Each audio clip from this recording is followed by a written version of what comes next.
আসসালামু আলাইকুম সুপ্রিয় শিক্ষার্থীরা, আশা করি তোমরা সবাই ভালো আছো। আজকে তোমাদের সামনে উপস্থিত হয়েছে মনোবিজ্ঞান দ্বিতীয় পত্রের ক্লাস নিয়ে। মনোবিজ্ঞান দ্বিতীয় পত্রের তোমাদের ফাইনাল রিভিশন ক্লাস। তোমরা ইতিমধ্যে যারা আমাদের ক্লাস করছো এবং বিশেষ করে যাদের মনোবিজ্ঞান ছিল, তাদের কিন্তু প্রথম পত্র তোমরা পরীক্ষা দিয়েছো।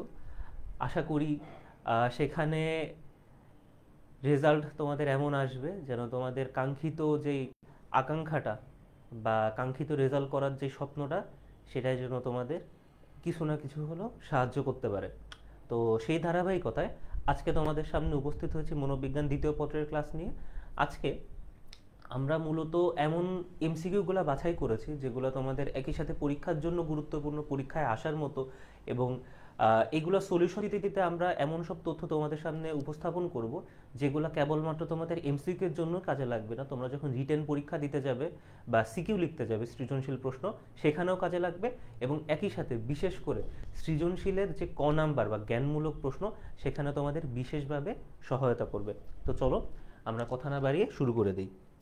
একদম প্রথমে আমাদের প্রথম প্রশ্নটা, কোন সময় থেকে শিশুর বুদ্ধিবৃত্তিক বিকাশ ঘটতে থাকে? কোন সময় থেকে শিশুর বুদ্ধিবৃত্তিক বিকাশ ঘটতে থাকে? তোমরা জানো যে একজন যখন পৃথিবীতে ভূমিষ্ঠ হয়, সে যখন নবজাতক হিসাবে থাকে, তখন কিন্তু তার আসলে বুদ্ধিবৃত্তির হয় না, বা তার এক কথায় সহজে বললে বুদ্ধির বিকাশ, বা আরো সহজে বললে তার বুদ্ধি হওয়া আসলে শুরু করে না। শুরু করে কোন সময় থেকে? শুরু হয় হলো প্রাক শৈশব থেকে। প্রাক শৈশব থেকে ধরা হয় যে, এইটা নিয়ে মনে করো যে বিতর্ক আছে। এক এক তোমার মনোবিজ্ঞানী বা এক এক হলো গিয়ে জীববিজ্ঞানী, বা যারা হলো গিয়ে মানুষ নিয়ে পড়াশোনা করে, মানুষের গ্রোথ নিয়ে পড়াশোনা করে, কেউ কেউ বলে যে একজনের বয়স যখন 5 হয়, বা একজন শিশুর যখন 5 হয়, তখন সে বাল্যকালে পৌঁছায়। একজন যখন 12 বা 13 বছরে পৌঁছায়, সে তখন শৈশবে পৌঁছায়। এবং 5 বছরের আগের যে সময়টা, সেটাকে বলে প্রাক শৈশব। অনেকের মতে 2.5 থেকে 5 বছরের যে সময়কালটা, সেটা হলো গিয়ে প্রাক শৈশব। এখন এটা নিয়ে এক একজনের এক এক বিতর্ক আছে, আমরা সেই বিতর্কে আপাতত যাচ্ছি না। জাস্ট আমরা যেটুকু জেনে রাখি যে একজন ব্যক্তি বা একজন শিশু যখন প্রাক শৈশব সময়ে থাকে, তখন থেকে তার মূলত বুদ্ধির বিকাশ হওয়াটা শুরু করে। মানে তার ভিতরে সে বিভিন্ন ইনফরমেশন গ্যাদার করা শুরু করে, এবং সেগুলোকে সে আস্তে আস্তে ডেভেলপ করা শুরু করে। কোন সময় পর্যন্ত? Till he or she dies. Okay. নিচের কোন দুজন যমজ? তোমরা তোমাদের পৌরনীতি দ্বিতীয় পত্রের প্রথম অধ্যায় পড়ার সময় একটা জিনিস কিন্তু তোমাদের পঠনের বিষয় ছিল বা পাঠের বিষয় ছিল, সেটা হলো যমজ, বা যেটাকে আমরা কি বলি? আমরা বলি টুইনস। কি ছিল ওইখানে বলা আছে যে আগে মনে করতো যারা যে যমজ বা যারা টুইনস, তারা একই সাথে একই রকম দেখতে, এবং তাদের চিন্তা ভাবনাও একই রকম। এবং এইটাকে বোঝানোর জন্য দুইটা এক্সাম্পল দেওয়া হয়েছে। একটা এক্সাম্পল ছিল যে দুইটা টুইনস জন্মের কিছু বছর পরে তারা আলাদা হয়ে যায়, পরবর্তীতে তারা যখন একত্রিত হয়, তারা দেখে যে তাদের আচার আচরণ ব্যক্তিত্ব একই রকম। এবং আরেকটা এক্সাম্পল ছিল, সেখানে বলা আছে যে দুইজন হলো গিয়ে টুইনস, মানে এক জোড়া শিশু টুইনস, তারা জন্মের পরে তারা মূলত 18 মাস বয়সে, তারা কত মাস বয়সে? 18 মাস বয়সে তারা আলাদা হয়ে যায়। এবং তাদের বয়স যখন হলো গিয়ে 35 বছর হয়, মানে 35 বছর পরে তারা একত্রিত হয় এবং দেখে যে তাদের ভিতরে আচার আচরণের পার্থক্য। এবং আচার আচরণের পার্থক্যটা মূলত কেন? আচার আচরণের পার্থক্যটা মূলত এনভায়রনমেন্টাল কারণে, এনভায়রনমেন্টাল রিজন। মানে এক একজন এক এক পরিবেশে বড় হয়েছে, এক একজন এক এক রিয়েলিটি ফেস করছে, এবং এই কারণে দুজন যমজ হওয়া সত্ত্বেও তারা কি আলাদা রকম আচার আচরণ, চিন্তা ভাবনা এর অধিকারী হয়েছে। এবং সেই দুইজন কারা ছিল? সেটা ছিল গ্লেডিস ও হেলেন। তারা দুজন কারা ছিল? গ্লেডিস ও হেলেন। আবার যমজকে মোটা দাগে দুই ভাগে ভাগ করা যায়। কি কি? একটা হলো আইডেন্টিক্যাল টুইন্স, আর একটা নন আইডেন্টিক্যাল টুইন্স। মানে আমরা যে মনে করি যে দুইজন যমজ ভাই বা বোন, যেটাই বলি না কেন, তারা দেখতে একই রকমই হয়, সবসময় কিন্তু সেরকম হয় না। কখনো তারা দেখতে একরকম হয়, কখনো তাদের ভিতরে একটু ভিন্নতা দেখা যায়, যে তুমি আসলে স্পট করতে পারবা যে কারা মানে এর ভিতরে কে কোনটা। যেরকম মনে করো যে রহিম একটা টুইন্সের নাম, আর একটা করিমস একটা টুইন্সের নাম।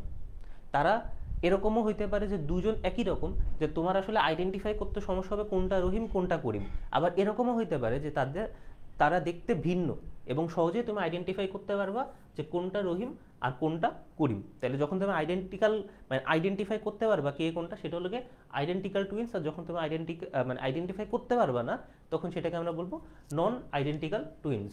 ওকে, মানসিক প্রতিবন্ধীদের বুদ্ধাঙ্ক কত হয়? মানসিক প্রতিবন্ধীদের বুদ্ধাঙ্ক কত হয়?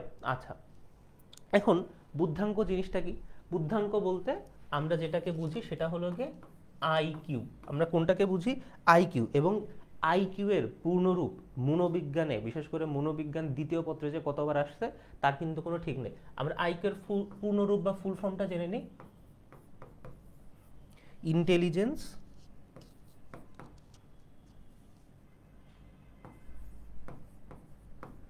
Intelligence quotient.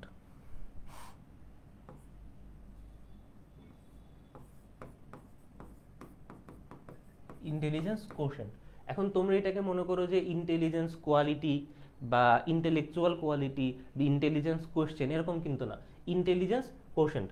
স্পেলিংও কিন্তু ঠিকঠাক থাকতে হবে। যদি এই সব জায়গায় স্পেলিং যদি তোমার ভুল হয়, তখনও কি হবে? তখন মার্কস কিন্তু সহজেই কমে যাবে।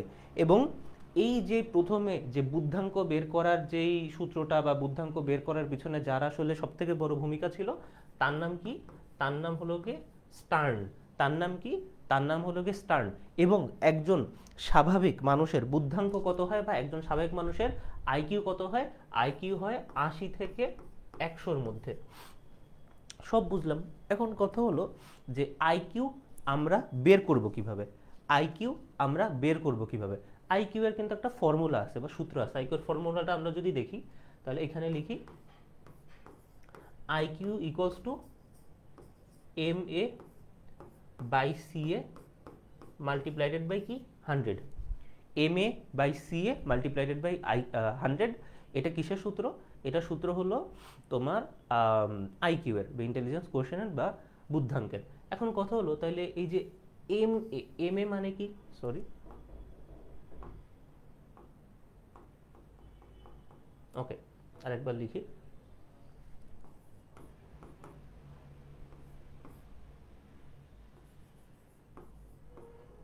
MA by CA। তাহলে আমাদের এখন দেখি যে MA এটার পূর্ণরূপ কি? এইটার পূর্ণরূপ হলো গিয়ে মেন্টাল এজ। এটার পূর্ণরূপ হলো গিয়ে মেন্টাল এজ। আর আরেকটা সি এর পূর্ণরূপ কি? সি এর পূর্ণরূপ হলো তোমার ক্রোনোলজিক্যাল এজ।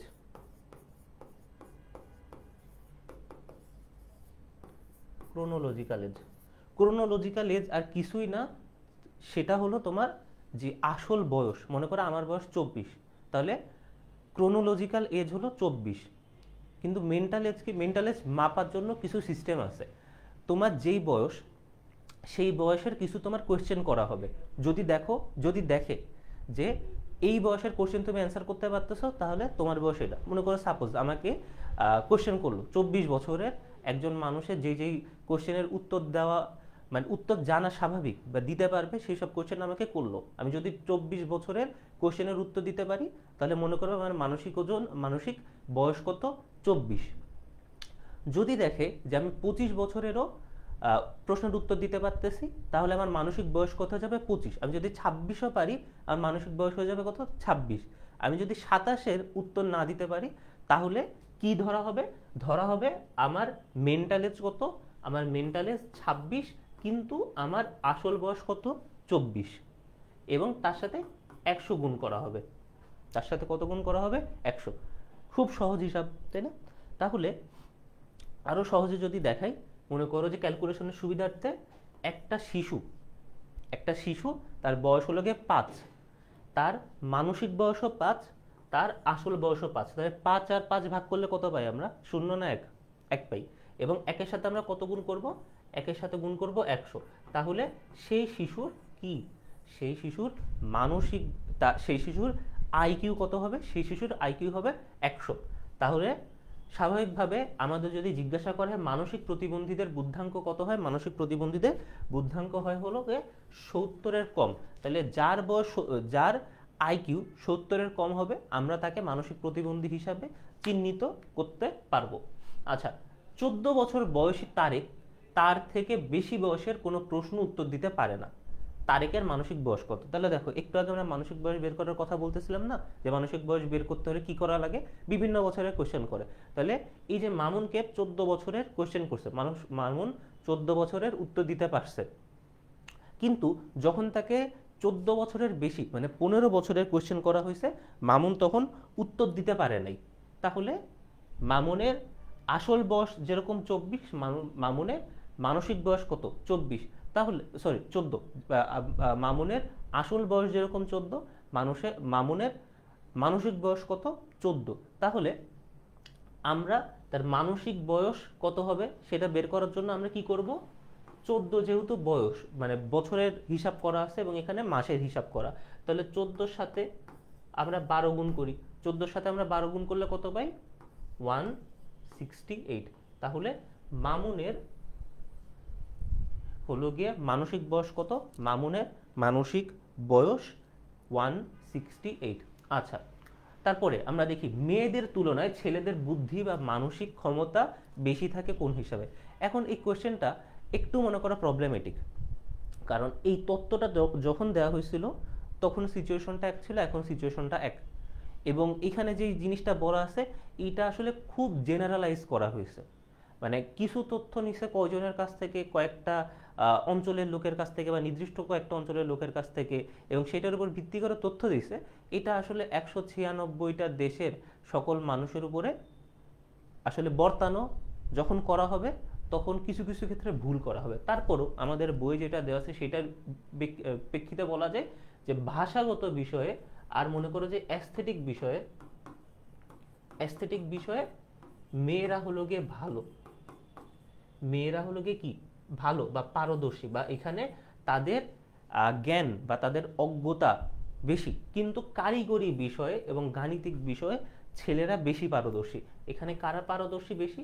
ছেলেরা বেশি পারদর্শী। তাহলে এইটার উদাহরণ মানে এইটার উত্তর কি হবে? মেয়েদের তুলনায় ছেলেদের বুদ্ধি বা মানসিক ক্ষমতা কোন কোন জায়গায় বেশি? 2 আর 3। 2 আর 3 কোথায় আছে? এখানে। তাহলে এটার উত্তর কত হবে? উত্তর হবে সি। ওকে, তারপর আমরা দেখি গ্রিক ও রোমানগণ কয়টি মহাজাগতিক উপাদানের উপর ভিত্তি করে ব্যক্তিত্বের শ্রেণী বিকাশ করে? কয়টি জিনিসের উপর ভিত্তি করে? 4টি জিনিসের উপরে ভিত্তি করে। এখন তোমরা কি কেউ অ্যাভাটার দ্য লাস্ট এয়ারবেন্ডার যেই কার্টুনটা ওইটা দেখছো কিনা? ওইখানে 4টে এলিমেন্টের কথা বলা আছে। কয়টা এলিমেন্টের কথা বলা আছে? বলা আছে হলো কি? আর্থের কথা বলা আছে। আর কিসের কথা বলা আছে? আর বলা আছে তোমার এয়ারের কথা, আর বলা আছে ওয়াটারের কথা, আর বলা আছে ফায়ারের কথা।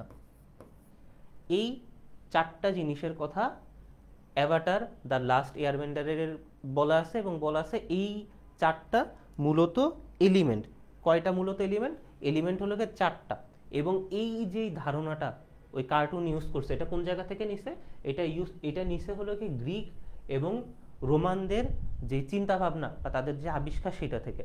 আর তোমরা যদি কেউ নারুটো দেখো, নারুটো অ্যানিমে, ওইখানে আরেকটা জিনিসের কথা বলা আছে, সেটা হলো গিয়ে লাইটনিং মানে বিদ্যুৎ। আচ্ছা, সাইক্লয়েড ধরনের মানসিক রোগীরা কেমন হয়? সাইক্লয়েড ধরনের মানসিক রোগীরা কেমন হয়? আচ্ছা, এখন এইখানে আরেকটা ধরনের জেনারেলাইজেশন করা হয়েছে। সাইক্লয়েড কারা? যারা মনে করো যে তোমার খুবই আবেগপ্রবণ, মানে খুবই ইমোশনাল এবং খুবই মনে করো যে সমাজমুখী বা এক্সট্রোভার্ট, তাদেরকে মূলত সাইক্লয়েড ধরা হয়। এবং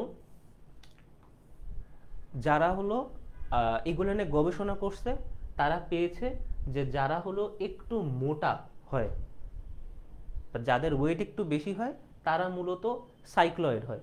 আর এই যে মনে করো যে লম্বা, মেদহীন, হালকা, স্লিম, যাদেরকে আমরা মূলত কি বলে থাকি, যাদেরকে আমরা বলে থাকি চিকন, তারা হলো আরেক ধরনের হয়ে থাকে। তারা কোন ধরনের? তারা হলো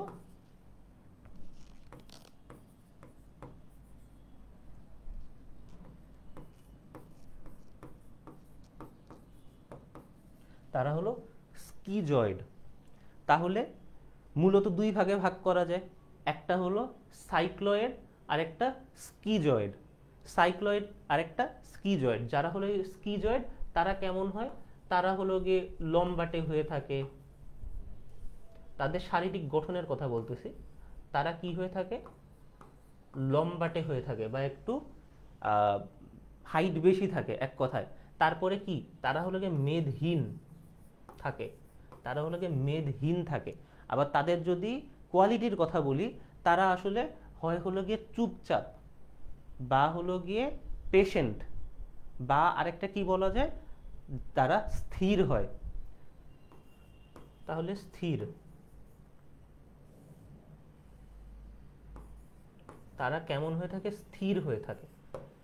আর যদি আমরা এই যে সাইক্লয়েড যারা, তাদের কথা বলি, তারা কেমন হবে? তারা হলো একটু বেটে আকৃতির হয়ে থাকে সাধারণত। বেটে আকৃতির মানে তাদের হাইট একটু কম হয়। তারা হলো গিয়ে কেমন হয়? একটু মোটা টাইপের হয়ে থাকে।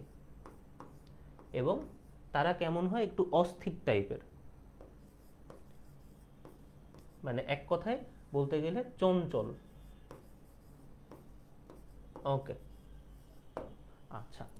তারপরে আমরা দেখি যে ল্যাটিন পার্সোনা শব্দ এর অর্থ কি? আমরা বলি না পার্সোনালিটি, এই শব্দটা কোন শব্দ থেকে আসছে? এই শব্দটা আসছে হলো কি পার্সোনা থেকে। এবং এই শব্দটা কোন ভাষার শব্দ? ল্যাটিন ভাষার শব্দ। এবং এইটার আসলে উত্তর কোনটা? এইটার উত্তর হবে হলো কি মুখোশ বা মাস্ক। তাহলে দেখো এই একটা থেকে কত এমসিকিউ আসছে। এই ল্যাটিন পার্সোনা শব্দের অর্থ কি? মুখোশ, এটা তো একটা হইছেই। তাহলে আমাদের কাছে জিজ্ঞাসা করতে পারে যে পার্সোনা শব্দের উত্তর কি? সেটা আর একটা প্রশ্ন হইতে পারে, মানে এখানে তো আছে। তারপর বলতে পারে যে পার্সোনা কোন ভাষার শব্দ। তারপরে হলো গিয়ে বলতে পারে যে মুখোশ শব্দের ইংরেজি কি? মাস্ক, এটা জিজ্ঞাসা করতে পারে। এবং এটা কোন জায়গা থেকে আসছে? এটা মূলত ল্যাটিন আমেরিকাতে যখন আগে মঞ্চনাটক করা হতো, তখন যারা অভিনয় করত তারা এক ধরনের মাস্ক ব্যবহার করত। এবং তারা কি খুশি না অখুশি, বা তারা কি ভীত, বা তারা কি ক্রন্দনরত বা কাঁদতেছে, এটা বোঝানোর জন্য তারা এক এক ধরনের ইমোশনের মাস্ক ব্যবহার করতো। মূলত ওইখান থেকেই এই আইডিয়াটা নেওয়া হয়েছে। আচ্ছা, ব্যক্তিত্বের উপাদানগুলোকে বিষণ্ণ, আশান্বিত, রাগান্বিত এবং শ্লেষপূর্ণ এর চার ভাগে ভাগ করেছেন কারা? এর চার ভাগে ভাগ করেছেন কারা? চার ভাগে ভাগ করেছেন এই যে হিপোক্রেটিস ও গ্যালেন। হিপোক্রেটিস ও গ্যালেন মানুষের অভিব্যক্তিকে বা মানুষের ইমোশনকে মূলত চার ভাগে ভাগ করছে। একটা হলো গিয়ে বিষণ্ণ, মানে ডিপ্রেসড আর কি, মন মরা এক কথায়। একটা আশান্বিত, মানে কোনো কিছু নিয়ে আশা করছিল, সে আশাটা পূরণ হয়নি, আশান্বিত। তারপরে রাগান্বিত, মানে যে হলো গিয়ে সবসময় রেগে আছে বা রেগে থাকে বা ফিউরিয়াস। আর একটা হলো গিয়ে শ্লেষপূর্ণ, মানে যে এক হিসাবে বিরক্ত কোনো কিছুর উপরে, বা সে মনে করো যে খুবই অ্যাংরি হয়ে আছে, বা সে মনে করো এখনই গালাগালি দেওয়া শুরু করবে, এরকম একটা অবস্থা। আচ্ছা, পেপার পেন্সিল অভিক্ষায় কয় ধরনের প্রশ্নপত্র সরবরাহ করা হয়? পেপার পেন্সিল পরীক্ষায় কয় ধরনের তোমার প্রশ্নপত্র সরবরাহ করা হয়? প্রশ্নপত্র সরবরাহ করা হয় মূলত তিন প্রকার। কয় প্রকার? তিন প্রকার। আর পেপার পেন্সিল অভিক্ষায় আরেকটা যে প্রশ্ন আসে সেটা হলো গিয়ে ধাপ বা স্টেপস কয়টা? ধাপ বা স্টেপস হলো চারটি। কয়টি? চারটি। এবং তোমাদের মনোবিজ্ঞানে কিন্তু শুধুমাত্র পেপার পেন্সিল অভিক্ষা নিয়ে বলা নেই, আরো অনেক ধরনের অভিক্ষা নিয়ে বলা আছে। যেরকম তোমাদের বেলের কথা বলা আছে, কিসের কথা বলা আছে? টোফেলের কথা বলা আছে। আর কিসের কথা বলা আছে? বলা আছে হলো গিয়ে ডেটের কথা। তারপর হলো গিয়ে কি বলা আছে? স্ট্যানফোর্ড বিনে, ইংরেজিতে বিনেট কিন্তু আসল উচ্চারণটা বিনে। এরকম বিভিন্ন ধরনের অভিক্ষার কথা বলা আছে। এবং এই অভিক্ষা থেকে কিন্তু প্রত্যেক বছর বারবার প্রশ্ন দেয় এবং অনেক সময় একাধিক দেয়। এর জন্য তোমাদের যেরকম পেন পেন্সিল অভিক্ষার ব্যাপারে জানতে হবে, একই সাথে বেল অভিক্ষা, টোফেল অভিক্ষা, ড্যাট অভিক্ষা এবং স্ট্যানফোর্ড বিনে অভিক্ষা, এখানে স্পেলিং একটু ভুল হয়েছে, স্ট্যানফোর্ড বিনে অভিক্ষা, এগুলার বিষয় কিন্তু তোমাদের কি জানতে হবে। স্ট্যানফোর্ড,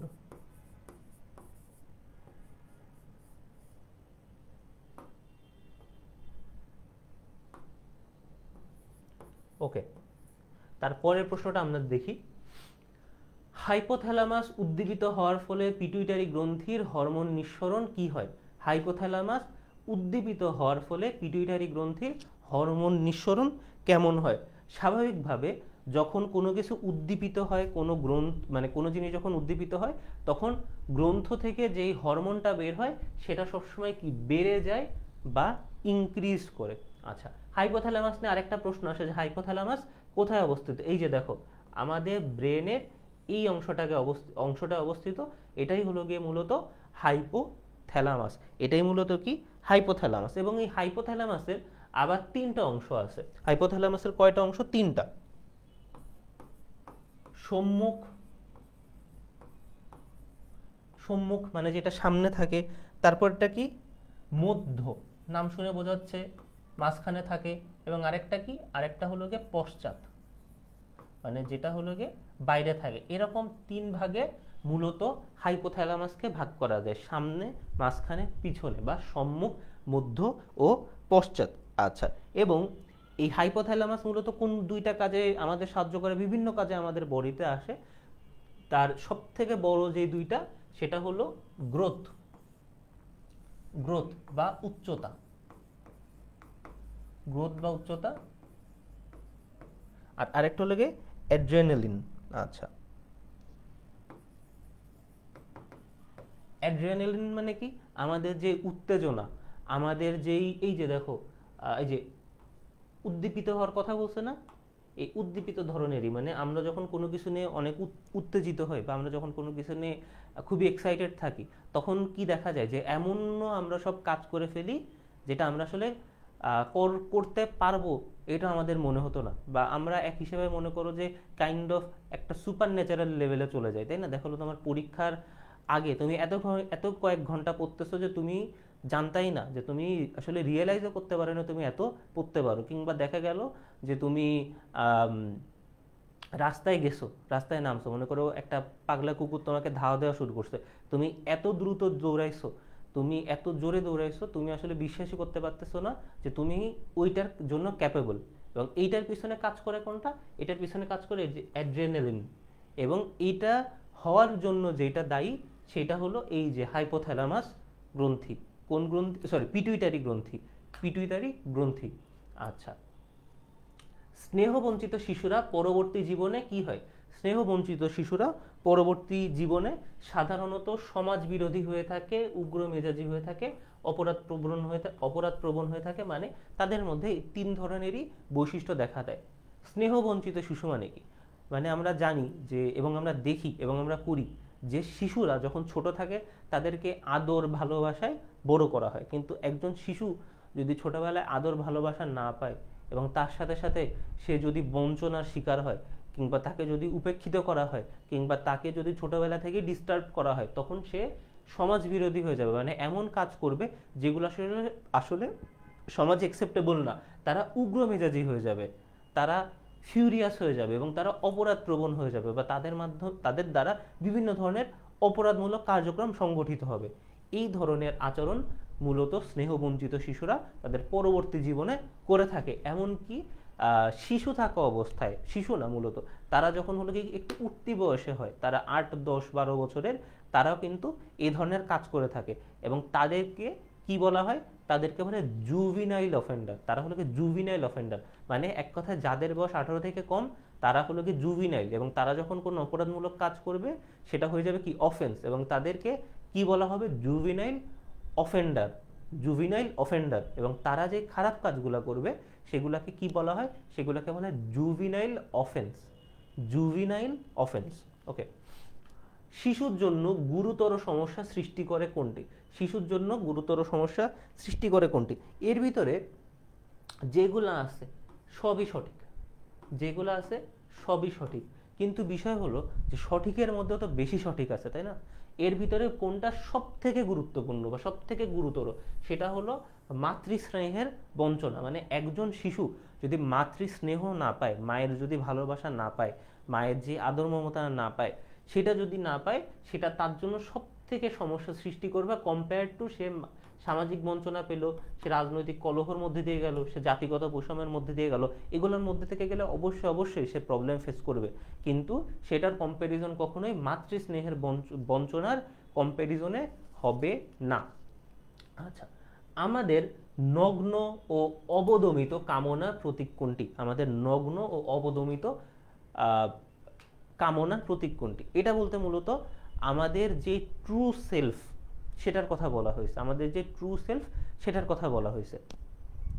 এটা বুঝতে গেলে আমাদেরকে ইড, ইগো, সুপার ইগোর কনসেপ্টটা বুঝতে হবে। ইড, ইগো, সুপার ইগো বা আদি অহম, আর আরেকটা কি, আরেকটা হলো অতি অহম। আদি অহম আর অতি অহম।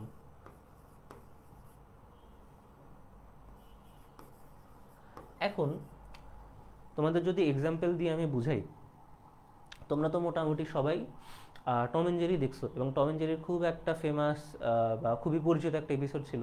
সেখানে টম একটা কাজ করতে যায়, মানে আসলে জেরির ক্ষতি করতে চায়, এরকম একটা অবস্থায়, বা টম হলো জেরিকে এমন একটা অবস্থায় পেয়ে গেছে যে জেরি সেলফ ডিফেন্সহীন, মানে সে আসলে নিজেকে প্রোটেক্ট করতে পারবে না। তখন হলো কি টম ভাবা শুরু করে যে সে আসলে কি জেরির ক্ষতি করবে নাকি জেরির উপকার করবে। তখন টমের বাম কাঁধে একটা শয়তান টাইপের টম মানে ভেসে ওঠে। সে টমকে বলে যে জেরি তো তোর এত ক্ষতি করছে, তুইও জেরিকে ক্ষতি কর। তা এটা বলার পর টমের ডান কাঁধে একটা মনে কর যে ফেরেস্তা টাইপের টম উদয় হয়েছে। সে বলতেছে যে ও তোর ক্ষতি করছে, তো কি হয়েছে, তুই ওকে হলো গিয়ে মাফ করে দে, বা তুই ওর সেবা কর, ও তো বিপদে পড়ছে। এখন ডিসিশন নিবে কে? ডিসিশন নিবে হলো টম। এই টমই হলো ইগো। যে ডিসিশন মেকার সে হলো ইগো। আর এই যে আসলে নিজের একদম ভিতরের সেলফ যেটা করতে চায়, যেটা হলো একদম আনসেন্সর্ড, যেটা আসলে সমাজে রীতিনীতি মানে না, সেটা কি? ইড। আর হলো গিয়ে যেই রীতিনীতিগুলা বা যেই বিষয়গুলা হলো গিয়ে সব থেকে আইডিয়াল সমাজে প্রতিষ্ঠিত, বা যেই জিনিসগুলা করলে তোমাকে আসলে সবাই ভালো বলবে, সেটা হলো গিয়ে সুপার ইগো। আর ইগো কি করে? ইগো মনে করো কিছুটা ইডের কথাও শুনে, কিছুটা সুপার ইগোর কথাও শুনে, এবং তারপরে সে একটা সম্মিলিত রেজাল্ট নেয়।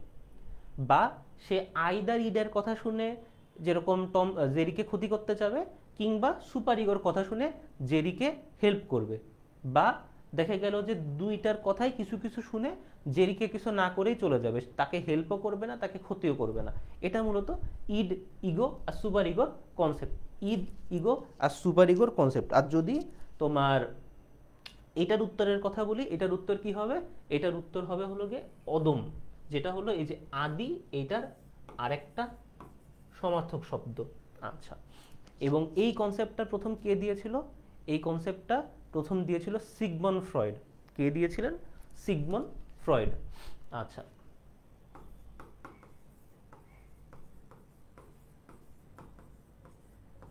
Sigmund Freud. আচ্ছা, সাজুর উচ্চতা কম, তাই সে ফুটবলার মেসির কম উচ্চতার সাথে নিজেকে একাত্ম করে নিজের মধ্যে মানসিক চাপ মোকাবেলার চেষ্টা করে। তার এই কৌশলকে কি বলে? এই যে অনেক সময় যারা একটু বেটে আকৃতির, তাদেরকে বলা হয় না এই তুই তো বাটুল, বা তুই তো হ্যান ত্যান হ্যান ত্যান, তখন তারা কি বলে? তো কি হয়েছে, মেসিও তো ছোট, বা মেসিরও তো আকৃতি ছোট। বা কি বলে যে টেন্ডুলকারেরও তো আকৃতি ছোট, তার জন্য কি সে বড় কিছু করতে পারে নাই? বা তার সেই এই হাইট নিয়েই তো সে পৃথিবীর সেরা ফুটবলার, বা সে পৃথিবীর অন্যতম সেরা ব্যাটসম্যান, তাই না? বা অন্যতম সেরা ক্রিকেট খেলোয়াড়। এগুলো আমরা বলি না? এগুলো আমরা কেন বলি? এগুলো মূলত আমরা আত্মরক্ষামূলক কৌশল হিসেবে ব্যবহার করি, যে আমাদেরকে ক্ষতি করতে যাচ্ছে, আমাদেরকে কি মনে কষ্ট দিতে চাচ্ছে, কিন্তু আমরা এটার সাথে সেলফ ডিফেন্স করতেছি। আমরা হলো গিয়ে ডিফেন্সে, এটা ডিফেন্সে বলতেছি তো কি হয়েছে, মেসিও তো খাটো, তো কি হয়েছে, টেন্ডুলকারও তো খাটো, তাই না? সেলফ ডিফেন্স যে সবসময় ফিজিক্যাল হয় এটা ম্যান্ডেটরি না। সেলফ ডিফেন্স মেন্টালও হইতে পারে। কেউ যদি তোমাকে মারতে আসে, তুমি যদি তাকে শারীরিকভাবে যদি প্রতিহত করো সেটা ফিজিক্যাল সেলফ ডিফেন্স, এবং কেউ যদি তোমাকে কথায় মানে কথায় যদি তোমাকে আঘাত করতে চায়, তুমি যদি কথার মাধ্যমে তাকে ডিফেন্স করো, তাহলে সেটা হবে আত্মরক্ষামূলক কৌশল। কেমন? মেন্টাল সেলফ ডিফেন্স বা মানসিক আত্মরক্ষামূলক কৌশল। তাহলে এক কথায় 15-র উত্তর কত হবে? এ নাম্বার, আত্মরক্ষামূলক কৌশল। তারপরে আমরা দেখি যে সমাজে কোনটি সংখ্যা অল্প। সমাজে কোনটি সংখ্যা অল্প? সমাজে অগণিত প্রথা আছে, সমাজে অগণিত কৃষ্টি আছে। কৃষ্টি কি? কৃষ্টি মানে কালচার। কালচার কি? আমরা যাই করি তাই আমাদের culture. What we do is our culture. আচ্ছা, এবং মনোভাব তো সবারই আছে, এবং একের সময় এক একজনের এক রকম মনোভাব, কিন্তু যেই জিনিসটার আসলে অভাব সেটা হলো কি মূল্যবোধ। এই যে মনে করো যে রাস্তার পাশে আমি ক্লাস নিচ্ছি, বারবার কি বেজে উঠতেছে? হর্ন বেজে উঠতেছে, কিন্তু হর্ন তো এইভাবে বাজানো উচিত না বা ঠিক না। তোমরা যারা পরবর্তীতে পড়াশোনার জন্য বিদেশে যাবা বা ফার্স্ট ওয়ার্ল্ড কান্ট্রিগুলোতে যাবে, সেখানে দেখবা রেয়ারলি হর্ন বাজানো হয়। তারপর আমাদের স্কুল, কলেজ, ইউনিভার্সিটি, মাদ্রাসা, হাসপাতালের সামনে এখানে সাইনবোর্ডে লেখা থাকে যে এখানে হর্ন বাজাবেন না, কিন্তু ধুমসে হর্ন বাজাচ্ছে। এই যে পাশেই শাহবাগ, শাহবাগ মোড়ে পিজি হসপিটাল, বারডেম হসপিটাল, সেখানে কিন্তু মানে ধুমায়, মানে এক কথায় হর্ন বাজাচ্ছে। তাহলে কি আমাদের মধ্যে তো মূল্যবোধ নাই, আমাদের যে কোনটা সঠিক কোনটা বেঠিক ওই রকম মেনে আমরা কাজ করি না। আমাদের কি এই কাজটা করতে হবে, এজন্য আমরা করে ফেলতেছি। তাহলে আমাদের সমাজে কোনটির সংখ্যা অল্প? সংখ্যা হলো গিয়ে যেটার অল্প সেটা হলো গিয়ে মূল্যবোধ নেই বললেই চলে। আচ্ছা, তাত্ত্বিক মূল্যবোধের বিপরীত মূল্যবোধ কোনটি? তাত্ত্বিক মূল্যবোধের বিপরীত মূল্যবোধ হলো গিয়ে ধর্মীয় মূল্যবোধ। তাত্ত্বিক মূল্যবোধের বিপরীত হলো গিয়ে কোন মূল্যবোধ? ধর্মীয় মূল্যবোধ। এখন অনেক সময় আমরা যে পড়াশোনা করি সেগুলাই দেখবা সেগুলা কি তাত্ত্বিক বিষয়, সেগুলো পড়তে গেলে এমন অনেক কিছু তোমরা পড়বা যেটা তোমার মনে হবে যে না, এটা তো আমার ধর্মের সাথে যাচ্ছে না। কলেজ লেভেলে এটা কম, তোমরা যখন ইউনিভার্সিটি লেভেলে মূলত আর্টস বা সোশ্যাল সায়েন্সে পড়তে আসবে, তখন এমন অনেক কিছু নিয়ে পড়বা বা অনেক কিছু তোমাদের পড়তে হবে যেটা আসলে তোমাদের ধর্মের সাথে যাচ্ছে না বা ধর্মের সাথে সাংঘর্ষিক। এর জন্য বলা হয় যে তাত্ত্বিক মূল্যবোধের বিপরীত কোনটা? তাত্ত্বিক মূল্যবোধের বিপরীত হলো গিয়ে ধর্মীয় মূল্যবোধ। বা অনেক কিছু তোমরা বিশ্বাস করো, বা তুমি না, আমিও বিশ্বাস করি, আমরা মুসলিম যারা আছে, যারা হিন্দু যারা আছে, খ্রিস্টান, বৌদ্ধ, তারা এমন অনেক কিছু বিশ্বাস করি যেগুলো আসলে সাইন্টিফিক্যালি প্রুভেন না। সাইন্টিফিক্যালি প্রুভেন না, যদি সাইন্টিফিক্যালি প্রুভেন হয় তাহলে সেটা তাত্ত্বিক মূল্যবোধ। কিন্তু এমন অনেক জিনিসই আমরা বিশ্বাস করি, আমি, তুমি, আমরা সবাই বিশ্বাস করি, যেটা আসলে বৈজ্ঞানিকভাবে প্রুফ করা সম্ভব না। তখন সেই বিষয়গুলো হলো গিয়ে ধর্মীয় মূল্যবোধের অন্তর্ভুক্ত।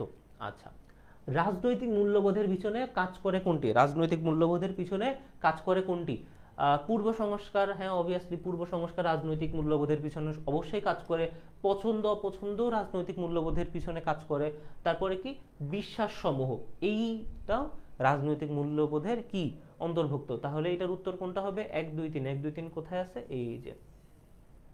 আচ্ছা, তারপরে আমরা যদি 19 নম্বর প্রশ্নটা দেখি, শিশুর প্রথম মানসিক জগৎ কোথায় প্রস্তুত হয়? শিশুর প্রথম মানসিক জগৎ কোথায় প্রস্তুত হয়? একজন শিশু 3-4 বছরের আগে বলতে গেলে মূলত যাদের সাথে ইন্টারেক্ট করে তারা তাদের ফ্যামিলি মেম্বার এবং পরিবার থেকে সে প্রথম শিক্ষাটা পায়। মা তার প্রথম কি শিক্ষক হয়, এবং মনে করো যে নর্মস, ভ্যালুজ, কি করতে হবে না করতে হবে, কেউ বেল দিলে খুলে দেওয়া, কিংবা হলো কি কোনো ফকির আসলে ভিক্ষা দেওয়া, গুরুজনকে হলো গিয়ে সালাম দেওয়া, কারোর সাথে ঝগড়া বিবাদ মারামারি না করা, গালাগালি না করা, সন্ধ্যাবেলায় পড়তে বসা, দুষ্টুমি না করা, এইসব শিক্ষা কোন জায়গা থেকে আসে? এইসব শিক্ষা পরিবার থেকেই কিন্তু আসে। ছোট মানুষকে যখন প্রথম শিক্ষা দেয়, কারা দেয়? মা দেয়, অন্যান্য ফ্যামিলি মেম্বার্স দেয়, এবং সেটা কোন জায়গায় হয়? সেটা হয় কিন্তু আমাদের বাসার ভিতরে, আমাদের পরিবারে। আচ্ছা, কোন মূল্যবোধগুলো ব্যক্তির জাতীয় আন্তর্জাতিক জীবন আচরণে একটি গুরুত্বপূর্ণ প্রভাব রাখতে পারে? রাজনৈতিক মূল্যবোধ, নান্দনিক মূল্যবোধ, সামাজিক মূল্যবোধ, নাকি ধর্মীয় মূল্যবোধ? এইখানে এইটার উত্তর কোনটা হবে? এইটার উত্তর হবে এ বা প্রথমটা। কারণ এখানে যখন জাতীয় এবং আন্তর্জাতিক জীবনাচরণে বলা হয়েছে, তখন কিন্তু এখানে রাজনৈতিক বাদে আর অন্য কিছুই পড়ে না। নান্দনিক মূল্যবোধ, এটা তোমার আচার আচরণ, তুমি তোমার ঘরবাড়ি কিভাবে পরিষ্কার রাখতেছো বা ঘরবাড়ি কিভাবে গুছিয়ে রাখতেছো তার উপর ডিপেন্ড করে। সামাজিক মূল্যবোধ, তুমি সমাজে কিভাবে বিহেভ করতেছো সেটা।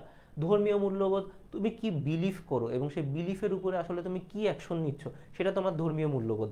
কিন্তু যখন জাতীয় এবং আন্তর্জাতিক লেভেলে চলে যাবে তখন কি সেটা রাজনৈতিক মূল্যবোধের অন্তর্ভুক্ত, যে তুমি কোন পার্টিতে বিশ্বাস করো, তুমি কোন পলিটিক্যাল স্ট্রাকচারে বিশ্বাস করো। পৃথিবীতে মনে করো একটা জিনিস হচ্ছে, সাপোজ খুব সহজ এক্সাম্পল, মনে করো পৃথিবীতে প্যালেস্টাইনের উপর যেই অন্যায় অত্যাচার হচ্ছে, এই যে কোন জায়গায় লেখা যেন, ফ্রি প্যালেস্তাইন, এই যে ফ্রি প্যালেস্তাইন এখানে লেখা। আচ্ছা, মনে করো যে তুমি দেখতেছো যে পৃথিবীতে, আচ্ছা পৃথিবীতে অন্যায় অত্যাচার হচ্ছে তোমার প্যালেস্তাইনের উপরে, এবং ইসরায়েল সেই জিনিসটা করতেছে, কিন্তু এটাকে সাপোর্ট দিচ্ছে কে? ইউএসএ। তাহলে এটা কোন কারণ? এটা পলিটিক্যাল কারণ। এবং তুমি মনে করো তোমার ইচ্ছা যে তুমি ইউএসএতে পড়তে যাবা, ইউএসএতে তোমার শিক্ষা দীক্ষা নিতে যাবা, তখন এই যে এম্বাসি, ইউএস এম্বাসি কি করবে, তোমার তুমি যখন অ্যাপ্লাই করবে তোমার ফেসবুক প্রোফাইল, তোমার সোশ্যাল মিডিয়া স্ক্যান করে দেখবে যে তুমি আসলে কাদের পক্ষে, ইসরায়েলের পক্ষে না প্যালেস্তাইনের পক্ষে, তুমি কার পক্ষে। এইটা অতটা গুরুত্বপূর্ণ না, গুরুত্বপূর্ণ তুমি ফেসবুকে বা সোশ্যাল মিডিয়াতে ভোকাল কিনা। তুমি যদি প্যালেস্তাইনের পক্ষে কথা বলো, ভোকাল হও ফেসবুকে, তুমি যদি ইসরায়েল এবং ইউএসএর এগেনস্টে যে কথা বলো, তখন কিন্তু স্বাভাবিকভাবে তোমাকে ইউএসএ ভিসা দিবে না। এর জন্য অনেকেই তোমার চেনা পরিচিত বা আমার বন্ধু বান্ধব অনেকে আছে যারা ইউএসএতে যেতে চায়, কিন্তু তারা এই ধরনের কাজগুলা করে না, এই ধরনের ফেসবুক প্রোফাইল ফেসবুকে শেয়ার করে না। তারা মনে করে এগুলা করলে আমাকে হয়তো ভিসা দিবে না বা আমাকে ইউএসএতে ঢুকতে দিবে না। তাহলে এইগুলা মূলত কোন কারণে তারা করতেছে? তারা করতেছে রাজনৈতিক মূল্যবোধের কারণে। কেন? কারণ হলো ইউএসএ পছন্দ করে না এই জিনিসগুলো আমরা করি, এবং সে ইসরায়েলের পক্ষে। কেন পক্ষে? এই যে রাজনৈতিক কারণের জন্য। ওকে, কোনটি মনোবিজ্ঞানের একটি পদ্ধতি? কোনটি মনোবিজ্ঞানের একটি পদ্ধতি? অনুধ্যান পদ্ধতি, নিয়মতান্ত্রিক পদ্ধতি, জরিপ পদ্ধতি, নাকি প্রাকৃতিক পদ্ধতি? মনোবিজ্ঞান কিন্তু একটা বিজ্ঞান, এই যে দেখো নামেই বিজ্ঞান। তোমরা যদিও এটা মনোবিজ্ঞান মূলত মানবিক স্টুডেন্টরা পড়ে, কিন্তু তোমরা যখন ইউনিভার্সিটিতে উঠবা তখন কিন্তু তোমরা যারা মনোবিজ্ঞান নিয়ে অনার্স করবা তোমাদের কিন্তু বিএসসি ডিগ্রি দিবে। তোমরা মনোবিজ্ঞানে মাস্টার্স করলে এমএসসি ডিগ্রি দিবে। তোমরা ভূগোলে পড়লেও কিন্তু তোমাদের বিএসসি কিংবা বিএস মানে ব্যাচেলার ইন সায়েন্স ডিগ্রি দিবে। মাস্টার্স করলে মাস্টার্স ইন সায়েন্স এমএসসি বা এমএস ডিগ্রি দিবে। তাহলে মনোবিজ্ঞান কিন্তু খুব একটা একটা বিজ্ঞানের বিষয়, এবং বিজ্ঞান হইতে গেলে তোমার নিয়মতান্ত্রিক গবেষণা করতে হবে বা নিয়মতান্ত্রিক ধাপে যাইতে হবে। তুমি মনে করো যে ধাপের এইখানে তুমি এক লাফে তুমি একদম উপরে যেতে পারবে না। এখানে যে 2 নাম্বার ধাপ, 3 নাম্বার ধাপ, 4 নাম্বার ধাপ, 5 নাম্বার ধাপ, এই প্রত্যেকটা ধাপ তোমার অতিক্রম করে যেতে হবে। এবং তুমি যখন এরকম ধাপে ধাপে যাবা বা তুমি যখন এই যে নিয়মতান্ত্রিকভাবে যাবা বা নিয়মতান্ত্রিকভাবে পর্যবেক্ষণ করবা, তখনই সেটা বিজ্ঞান। এবং মনোবিজ্ঞানের একটি পদ্ধতি হলো কি এই যে নিয়মতান্ত্রিক পর্যবেক্ষণ। আচ্ছা, রসুলপুর গ্রামে দুটি গোষ্ঠীর মধ্যে ব্যাপক দাঙ্গা সৃষ্টি হয়েছে। কবির সাহেব ঘটনাস্থলে উপস্থিত হয়ে ঘটনাটি পর্যবেক্ষণ করছেন। কবির সাহেব কোন পদ্ধতিতে ঘটনাটি পর্যবেক্ষণ করছেন? আচ্ছা, আমরা দেখি তাহলে এইখানে উদ্দীপকটা দেখে আমরা কি দেখলাম, যে একটা গ্রামে দুইটা রসুলপুর গ্রামে দুইটা গোষ্ঠীর মধ্যে মারামারি হয়েছে, এবং কবির সাহেব সেটা জাস্ট দেখে অবজারভেশন করতেছে। কি অবজারভেশন করতে পারে? অবজারভেশন এটা করতে পারে যে কাদের লোক বেশি, কাদের লোক কম, কারা বেশি উগ্র, কারা কম উগ্র, কাদের মধ্যে কারা এসব দাঙ্গা হামলায় নারী এবং শিশু কিংবা বৃদ্ধদের নিয়ে আসছে, কারা আনে নাই, বা কারা বেশি আনছে কম আনছে, কারা কোন ধরনের হাতিয়ার নিয়ে আসছে বা আদৌ আনছে কিনা, এই ধরনের যখন পর্যবেক্ষণ করবে, এটা মূলত প্রাকৃতিক পর্যবেক্ষণ, খুবই নর্মাল, যেটা আমিও করতে পারি, তুমিও করতে পারো, দুনিয়া সবাই করতে পারে। কিন্তু পদ্ধতিগত পর্যবেক্ষণ, জরিপ পদ্ধতি, ঘটনা অনুধ্যান পর্যবেক্ষণ, এটার জন্য আলাদা ধরনের এক্সপার্টিজ লাগে, এটার জন্য আলাদা ধরনের জ্ঞান লাগে, এটার জন্য আলাদা ধরনের সিস্টেম ফলো করা লাগে, যেটা আসলে সবাই পারবে না। যারা এক্সপিরিয়েন্স তারাই পারবে। তাহলে 22-এর উত্তর কত হবে? প্রাকৃতিক পর্যবেক্ষণ। চল নিয়ন্ত্রণের কয়টি কৌশল রয়েছে? চল নিয়ন্ত্রণের কয়টি কৌশল রয়েছে? চল নিয়ন্ত্রণের কৌশল মূলত তোমার 5টি। যদি আমি লিখি এক এক করে, একদম প্রথমে অপসরণ, একদম প্রথমে আসতেছে অপসরণ। আচ্ছা, 2 নম্বরে কি আসে?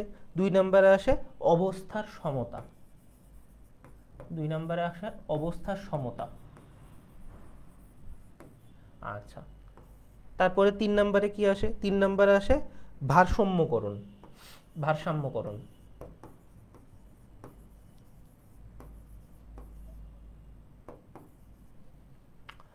4 নম্বরে কি আসে? 4 নম্বরে আসে প্রতিভারসাম্যকরণ।